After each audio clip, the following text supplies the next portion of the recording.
And we will get to that a bit later. But Jordan, congratulations on that victory. What a week for you guys as well, beating West Ham, following it up, beating the champions. Just tell us what you feel the team did so well out there tonight. I thought it was, from start to finish, we stuck together. We knew it would be difficult at times. Liverpool are a world-class team with world-class players, so at times you're going to have a bit of defending to do, which we did. But I thought just the way we defended together, the way then we stay composed on the ball and try to, rather than just kicking it forward at times, it's trying to play the long ball, but in behind to someone running in, like Dams did for Kev on the second goal, I think it was, and Thiago was a threat all night. And he's been like that all season, to be fair. So we've got a lot of good players on the counter-attack with the front three. And we've got people like Dams and Yarmo in the centre half that can pick passes as well. So overall, I thought it was a really good performance and deserved the win in the end.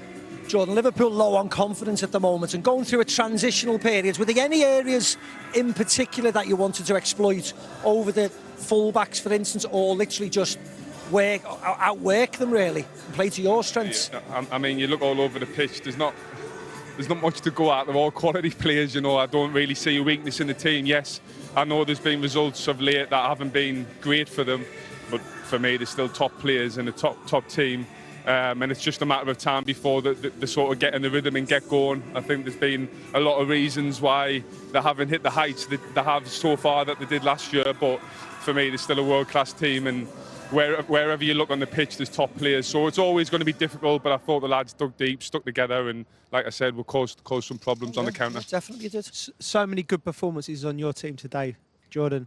Was it a little bit strange for? I said before the game, it's business as usual when you play against your old team. But was there a little bit strange playing against your old mates? How did it feel? A little bit before, I think, just because I've been at Liverpool for so long, you know, and it's always like deep inside us now. It'll be forever there, I think, because I'll be there for so long, and it was my life for 12 years, you know. So it was a little bit strange, but having said that, I knew once the whistle would go, it was business as usual, and I'd be focused and I'd be ready to go, and I'd be in the right frame of mind, which I was. So yeah, once the whistle was gone, I was fully in, and I felt as good as I ever have. You spoke about leaving Liverpool being like a breakup. You got such a good reception tonight, obviously from the Brentford fans, but also from the Liverpool fans at the end there as well. Did that mean a lot to you? Of course. Like I said, I was there 12 years, dedicated a lot of my life. My kids were born there, so it holds a special place in my heart, and I still want Liverpool to do well.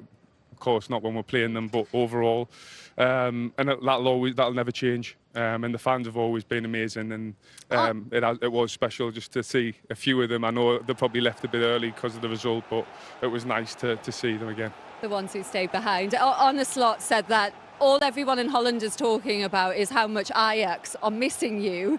At 35, just how good do you feel? How well do you feel you're playing?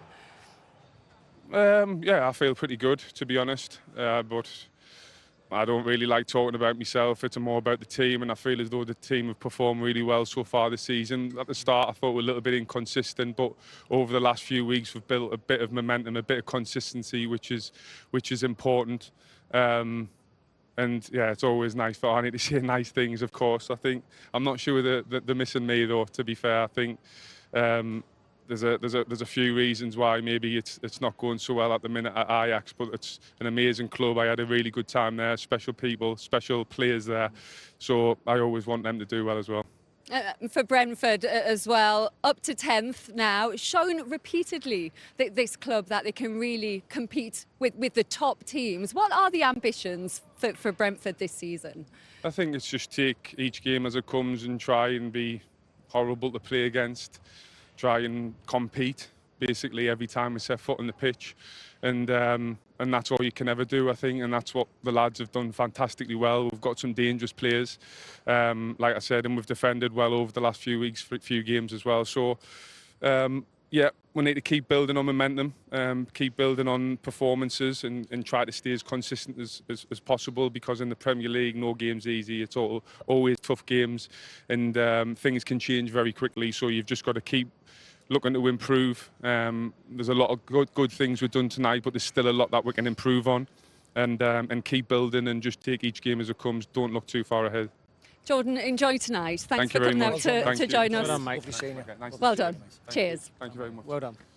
Jordan Henderson says he doesn't like talking about himself, but there's a lot of people talking Yeah. Yes. about him at the moment, his performances here and the impact that he's had, Macca. Yeah, we spoke highly about him before the game, didn't we? How he breaks things up. I mean, there's far more to his game than that, of course.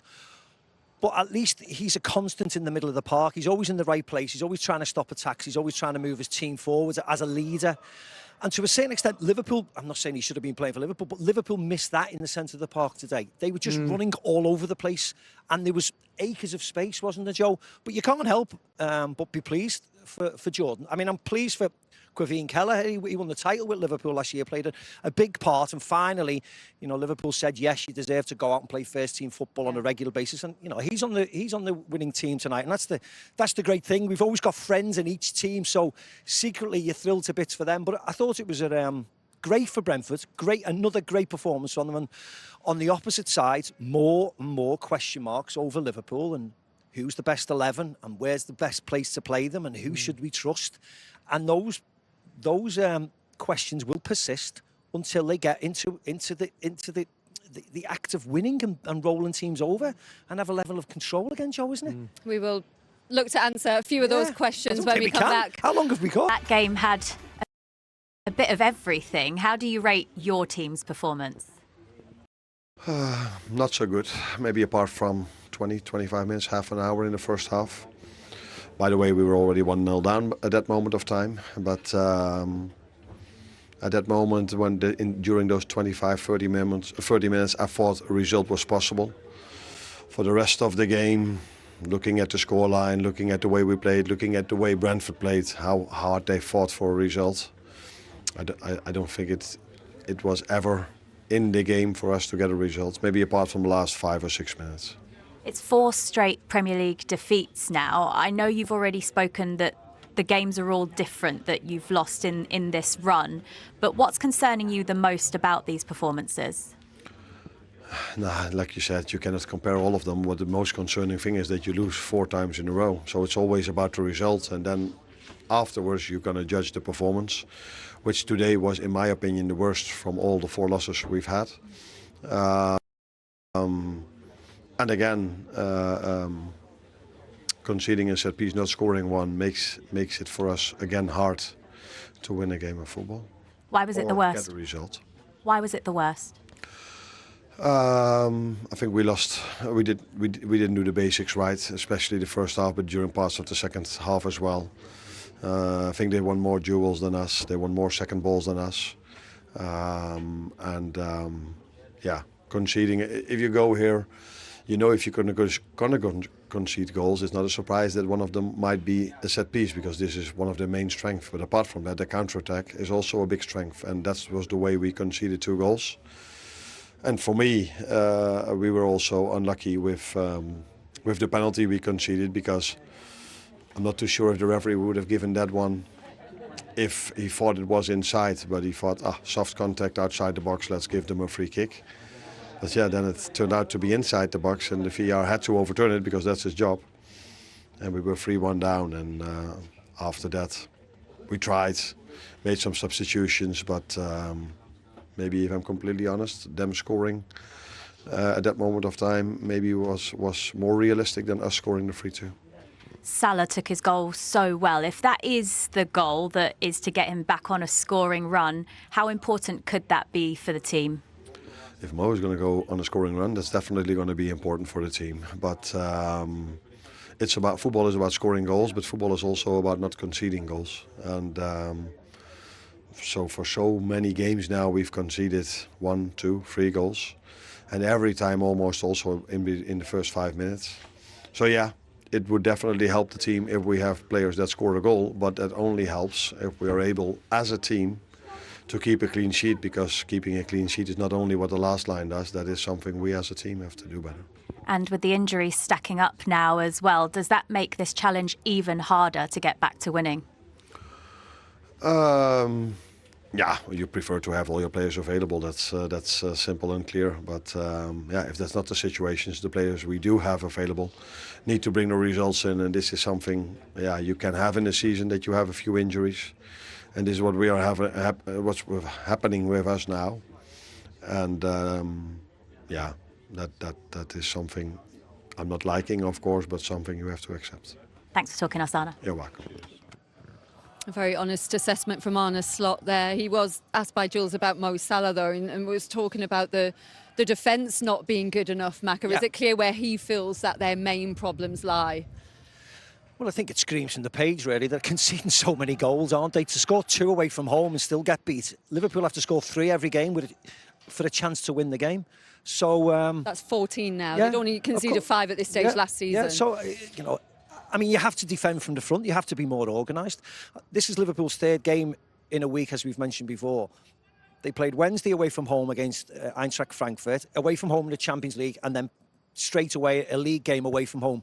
You knew exactly what you were going to get against Brentford, because we know how Brentford play. And they didn't deviate from that, Brentford.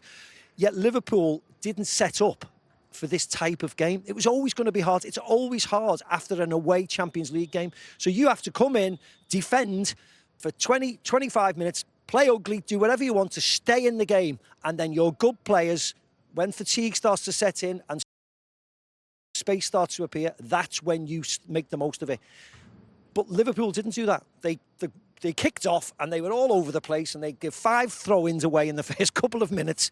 And they had a warning and then another warning. And, you know, we're sitting up there thinking, Brentford are going to score now. Is that an attitude thing then, Macca? I don't Is know. there not enough willing to do the dirty work? No, what I don't is think it? so, because these players have won the Champions League and they've won the league and they've won many, many trophies. I just think it's a collection of, I don't know, at this moment in time, new faces, lack of positional strength, lack of ability just to say, you know what, let's sit in here for 10 minutes. We're struggling here. We're losing the ball here. We're giving away silly possession. Let's just sit for 10 minutes and clear our lines and get as a bunch and make us difficult to break down. And they're not.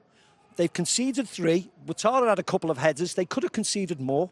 And they're gambling because they're always behind in games. So they're gambling again and putting more forwards on. And when you're putting 4 or 5 forwards on like they finish with, the game gets too stretched. And you're always hoping and gambling and hoping that we get a winner or an equaliser. And I agree with the manager today. Man United, Chelsea, there was bits of good play. Today there wasn't. They looked chaotic, individualistic, and they did not play as a side that looked as if, you know what, we're going to get a result here. Arne Slot, he's got a lot of credit in the bank, obviously, after winning the title last season, but what are the things that he's getting wrong?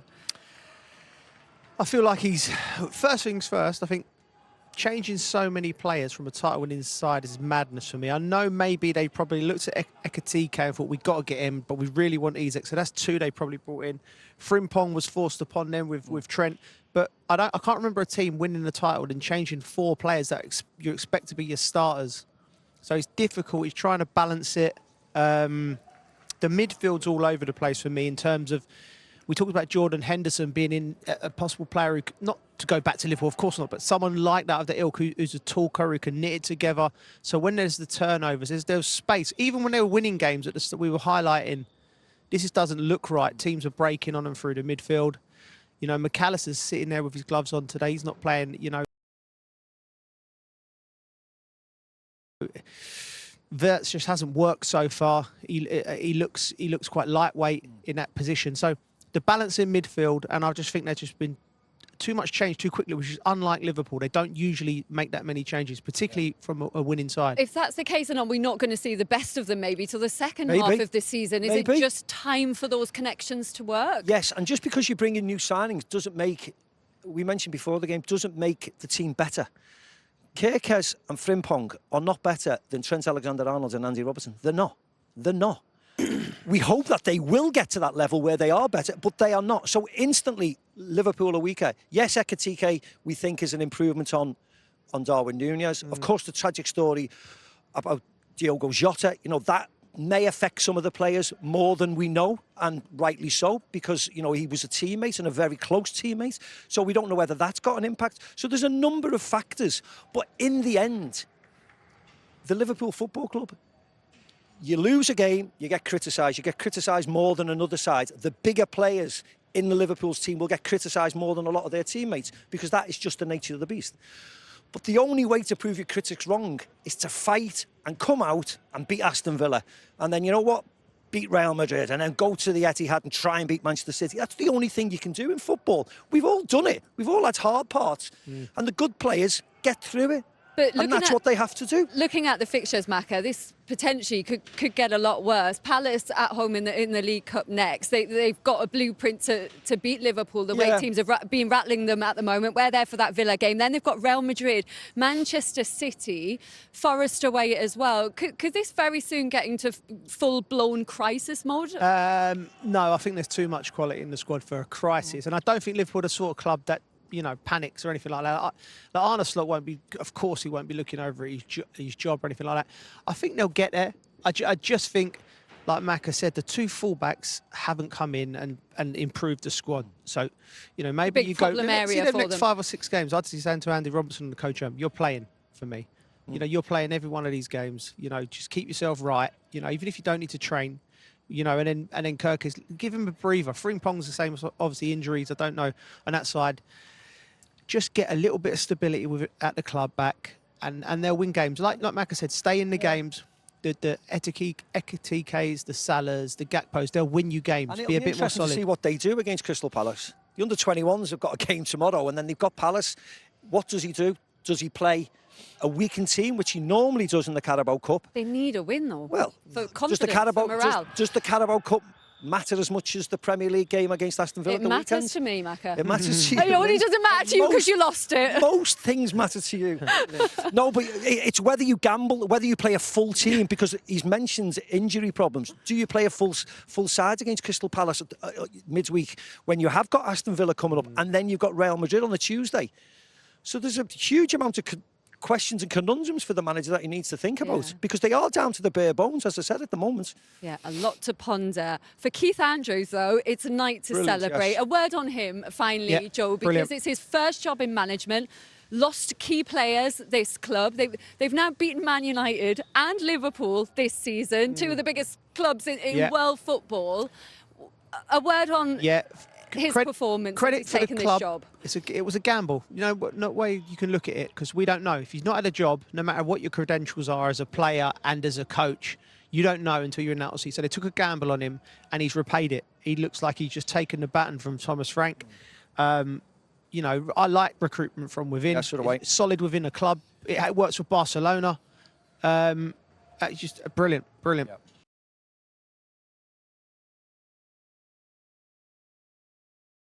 Yeah.